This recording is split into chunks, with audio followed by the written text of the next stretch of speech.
오늘 함께 묵상할 말씀은 요한계시록 10장 1절에서 11절까지의 말씀입니다. 내가 또 보니 힘센 다른 천사가 구름을 입고 하늘에서 내려오는데 그 머리 위에 무지개가 있고 그 얼굴은 해 같고 그 발은 불기둥 같으며 그 손에는 펴놓인 작은 두루마리를 들고 그 오른발은 바다를 밟고 왼발은 땅을 밟고 사자가 부르짖는 것 같이 큰 소리로 외치니 그가 외칠 때에 일곱 우레가 그 소리를 내어 말하더라. 일곱 우레가 말을 할 때에 내가 기록하려고 하다가 곧 들으니 하늘에서 소리가 나서 말하기를 일곱 우레가 말한 것을 인봉하고 기록하지 말라 하더라.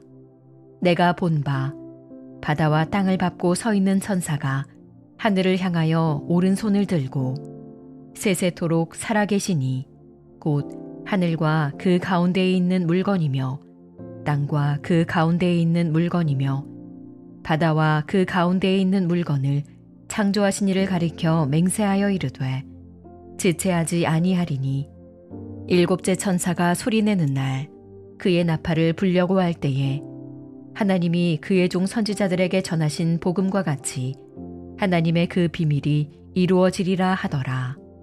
하늘에서 나서 내게 들리던 음성이 또 내게 말하여 이르되 내가 가서 바다와 땅을 밟고 서 있는 천사의 손에 펴놓인 두루마리를 가지라 하기로 내가 천사에게 나아가 작은 두루마리를 달라 한즉 천사가 이르되 갖다 먹어버리라.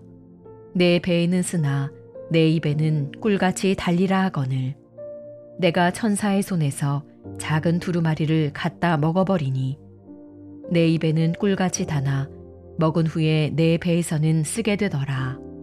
그가 내게 말하기를 내가 많은 백성과 나라와 방언과 임금에게 다시 예언하여야 하리라 하더라. 여섯 번째 나팔이 부러지고 이제 일곱 번째 나팔이 부러질 때입니다. 그런데 일곱 번째 나팔이 부러지기 전에 힘센 천사가 나옵니다. 5장 1절에 나오는 힘센 천사와 동일한 천사입니다. 그런데 2절에 그가 외칠 때에 일곱 우레가 그 소리를 내어 말하더라 라고 말씀합니다. 힘센 천사가 일곱 번째 나팔을 불기 전에 사도 요한에게 어떤 말을 전했다라는 것입니다. 그 내용이 3절입니다. 일곱 우레가 말한 것을 기록하지 말라. 힘센 천사는 사도 요한에게 도대체 무엇을 말하지 말라고 한 것입니까? 바로 예수께서 이 땅에 다시 오시는 그 날과 그 시를 말하지 말라고 한 겁니다. 예수님께서도 마태복음 24장 36절에서 그러나 그 날과 그 때는 아무도 모르나니 하늘의 천사들도 아들도 모르고 오직 아버지만 아시느니라 라고 말씀하셨습니다. 내가 언제 이 땅에 다시 올지 그 날과 그 때는 오직 하나님만 아신다라는 겁니다. 이처럼 주님은 자신이 언제 이 땅에 다시 오시는지 그날을 함구하셨습니다.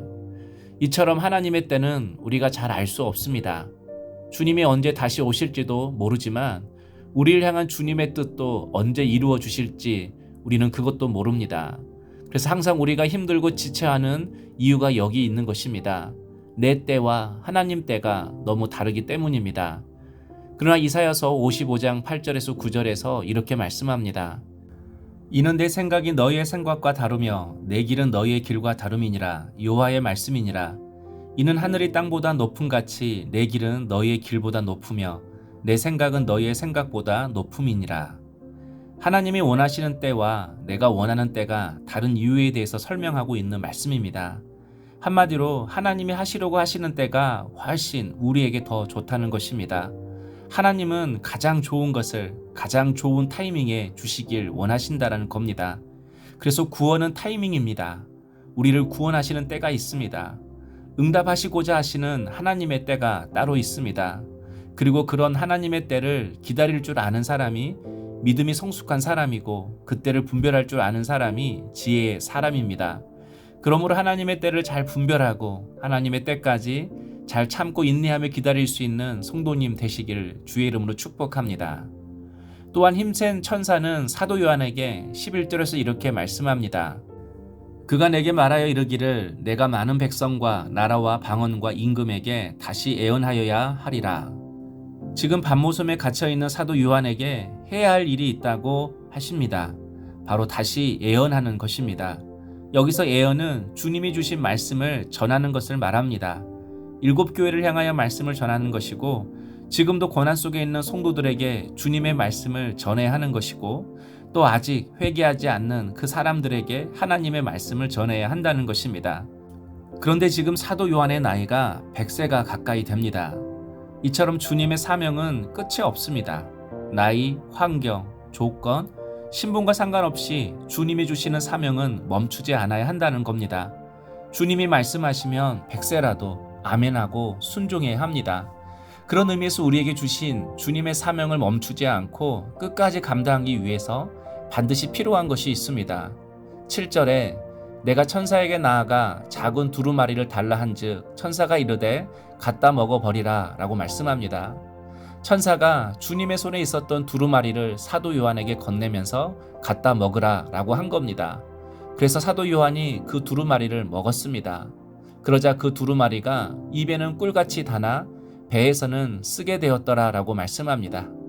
말씀을 읽고 들을 때에는 맛있고 달지만 때론 그 말씀이 쓰기도 한다는 겁니다.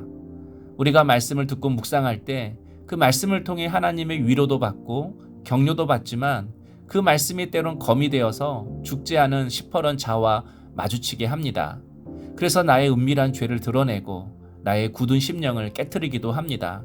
그러니 말씀이 때론 쓰기도 한 겁니다. 그러므로 달콤한 말씀만 원하는 삶은 결코 변화가 없습니다. 때론 쓰고 고통스러운 말씀도 받아야 합니다. 힘든 말씀도 들어야 합니다. 그럴 때 나의 영혼의 관절과 골수가 찔러 쪼개집니다. 육신의 생각, 마귀의 생각이 깨어지고 하나님의 뜻이 무엇인지 알게 되는 것입니다. 그래서 주님의 뜻대로 살게 되는 것입니다. 비록 핍박과 손해가 있다 하더라도 주님의 말씀대로 사는 것이 복임을 알고 살아가게 되는 것입니다. 사랑하는 성도 여러분, 우리가 예수님을 주님이라 믿고 고백하고 따르는 삶을 살기 위해서는 우리가 피하지 말아야 할 고생이 있습니다. 우리가 견뎌야 할 어려운 상황들이 있습니다. 왜 그렇습니까? 예수님이 그렇게 하기를 원하시기 때문입니다. 예수님이 우리에게 그런 삶을 원하시기 때문입니다. 그래서 예수를 잘 믿고 싶어하는 사람일수록 반드시 십자가가 있습니다. 어떤 사람이 내게 십자가일 수 있고 또 어떤 환경과 어떤 일들이 십자가일 수 있습니다. 예수님 때문에 피할 수 없는 고생, 참아야 할 어려움이 있다는 것입니다. 그러나 주님의 십자가를 지는 것이 우리에게 큰 복임을 알아야 합니다. 바로 주님의 사랑을 깨닫게 되는 복입니다. 십자가 지는 삶을 살 때 고난보다 크신 주님의 크신 사랑을 경험하게 됩니다. 그래서 예수님 때문에 내가 져야 할 십자가, 우리에게 주신 십자가가 복된 십자가인 겁니다. 그러므로 말씀대로 사는 삶, 십자가 지는 삶에는 반드시 십자가의 영광이 있고 주님의 크신 사랑이 있음을 깨닫고 주님을 사랑하는 것만큼 주신 사명을 잘 감당할 수 있는 우리 물된 동산의 모든 성도님 될 수 있기를 축복합니다. 적용 질문입니다. 여러분은 어떤 말씀을 들을 때 가장 쓰나요? 여러분에게 주님이 주시는 십자가는 무엇입니까? 기도하겠습니다. 하나님, 세상에서 말씀대로 살아가는 것이 고통스러울 때도 있지만 말씀을 통한 하나님과의 교제가 꿀송이처럼 달고 오묘함을 고백합니다. 마지막 때가 얼마 남지 않았음을 기억하며 늘 깨어서 주의 십자가 지는 삶을 살아가게 하옵소서. 정하신 때에 선하신 뜻과 계획을 반드시 이루실 하나님을 찬양하며 살게 하옵소서. 예수님의 이름으로 기도하옵나이다. 아멘.